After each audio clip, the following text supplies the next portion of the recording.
If your Airtable automations are only saving you a few clicks, well, you're leaving a lot on the table. Most people start with simple automations. When this happens, send a notification. When that happens, update a record. Helpful? Absolutely.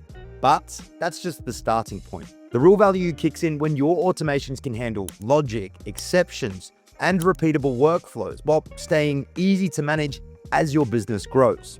Hey there, I'm Alex Knowles from automationhelpers.com, and we have helped hundreds of businesses streamline and automate their workflows with Airtable. In this video, we're focusing on how to build Airtable automations that can handle real workflow logic, support repeatable processes, and scale cleanly as your business grows, including when to use more advanced tools like scripting. So let's break down what going beyond basics and advanced automations actually means. At the beginner level, an automation usually handles one event and one outcome, like here.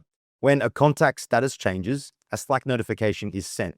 Simple. But as your workflow gets more complex, you need automations that can make decisions, handle exceptions, and support multiple steps in the process. This is where the role of automation changes. It's no longer there just to trigger an action, but rather there to support your business's processes. So with that in mind, let's jump into Airtable and take a look at how this works inside the platform.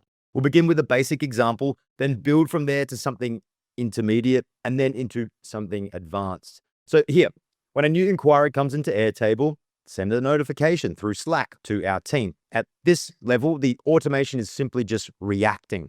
A record comes in and then this action happens. That's useful, but it still leaves the next steps up to a person to complete manually. Someone has to look at that inquiry, work out what type it is, decide who should handle it, and figure out what needs to happen next. So let's level this up. We won't spend too much time on the trigger itself here, although you can also set conditions at that level.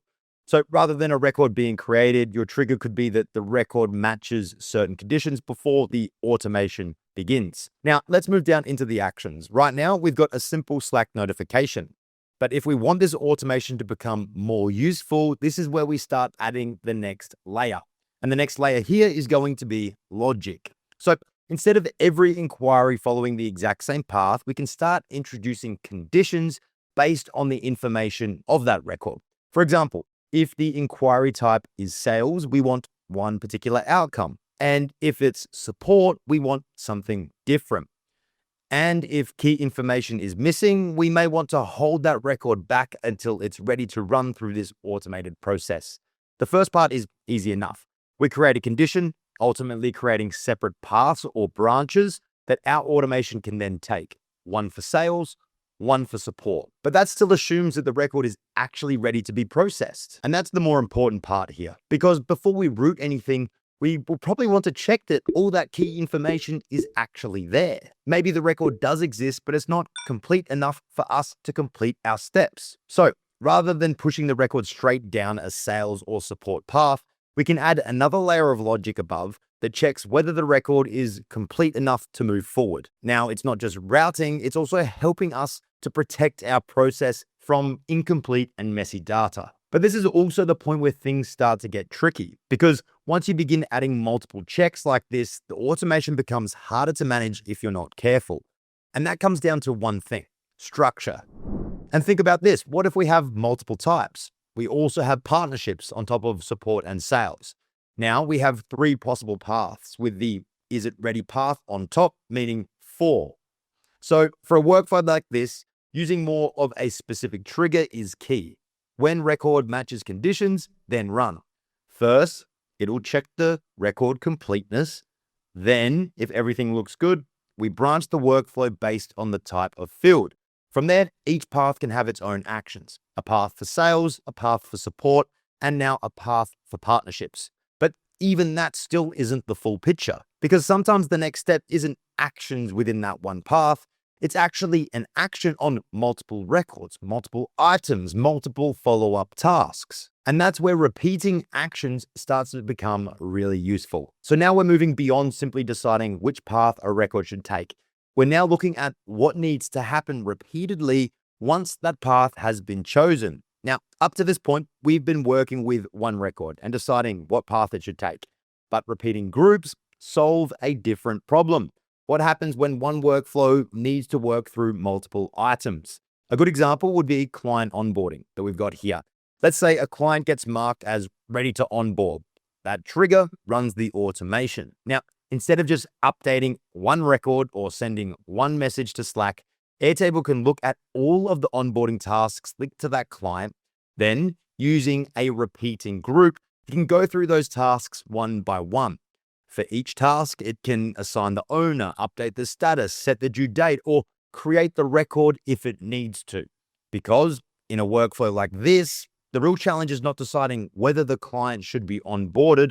It's making sure all of the follow-up steps, all of the moving pieces happen consistently once that decision has been made. So far, we've looked at how to make a trigger more specific, how to branch our workflow depending on conditions, as well as how to repeat actions for multiple items or records. So the next question is, when do you move beyond the tools offered by Airtable Automations? And that's where scripting comes in. Here we have Airtable's run a script action, and this lets you run JavaScript automatically in the background as part of an automation.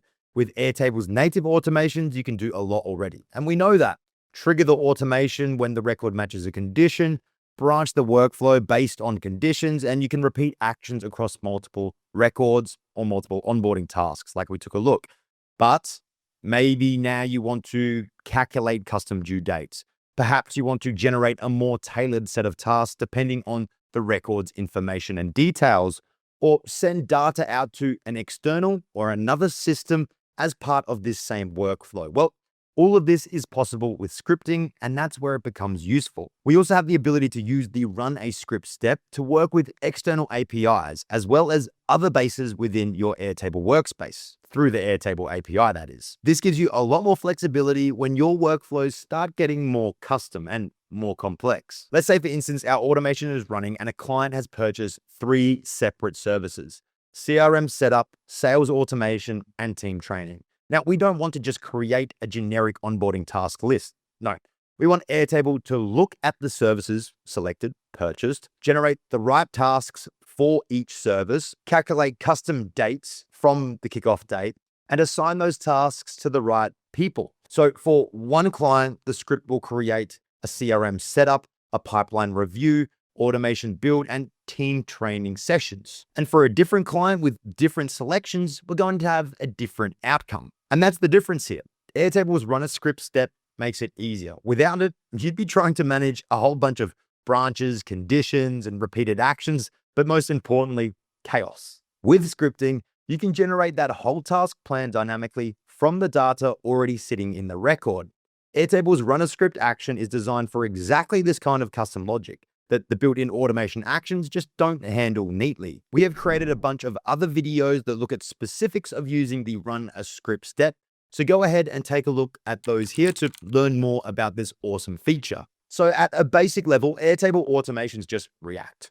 At an advanced level, they begin making decisions, support your processes, and start handling repeated actions at scale. And when the workflow needs something more custom and tailored, well, that's when scripting comes into play. If you want to learn more about Airtable, check out our playlist. But if you are looking for help to get your business set up and streamlined, then do not hesitate to reach out to us at automationhelpers.com, where our team of experts are offering a free 30-minute consultation. So book yours today.